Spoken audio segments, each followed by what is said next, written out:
আমরা দেখতে পাচ্ছি যে একটা রাজনৈতিক দল যারা মনে করছে তারা ক্ষমতায় আসবে, তারা হচ্ছে বারবার কী করতেছে, এই যে শিবিরকে ট্রেনিং করার মাধ্যমে, সাধারণ শিক্ষার্থীকে ট্রেনিং করার মাধ্যমে তারা মূলত আবার সেই বস্তা পচা জায়গায় ফিরে যেতে চাচ্ছে। কিন্তু বাংলাদেশের মানুষ, শিক্ষার্থীরা অনেক বেশি সচেতন, তারা কোনোভাবেই আর ওই ট্রেনিং রাজনীতিতে ফিরে যাবে না।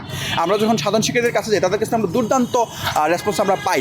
সাধারণ শিক্ষার্থীরা আমাদের সাথে কথা বলতেছেন, আমাদের সাথে রেসপন্স করতেছেন, আমাদেরকে ভোট দেওয়ার ব্যাপারে তারা অনেক বেশি আমাদেরকে আশাবাদী করতেছেন। শুধুমাত্র তাই না, আমরা দেখি যে আমরা যেসব লাস্ট 1 বছর জুড়ে বাংলাদেশ ছাত্র ঢাকা বিশ্ববিদ্যালয় যে কার্যক্রমগুলো করেছে, যে শিক্ষার্থী বান্ধব পদক্ষেপগুলো নিয়েছে, আমরা দেখি, আপনারা দেখবেন যে আমরা হেলথ ক্যাম্প করেছি, আমরা হলে হলে ফিল্টার দিয়েছি, এর বাইরে আমরা অনেক একাডেমিক বিভিন্ন কার্যক্রম আমরা পরিচালনার চেষ্টা করেছি। এই যে বিভিন্ন আমাদের যে উদ্যোগগুলো, এই উদ্যোগগুলো স্টুডেন্টরা খুব পজিটিভলি নিয়েছে এবং তারা এই উদ্যোগগুলোর মাধ্যমে তারা আশান্বিত হয়েছে এবং তারা এইটা নিশ্চিত হয়েছে যে শিবির ওই বস্তা পচা ট্রেনিংয়ের কোনো দল না, বরঞ্চ শিবির হচ্ছে একটি আদর্শবাদী দল, যে আদর্শ তারা ছড়িয়ে দিতে চায়।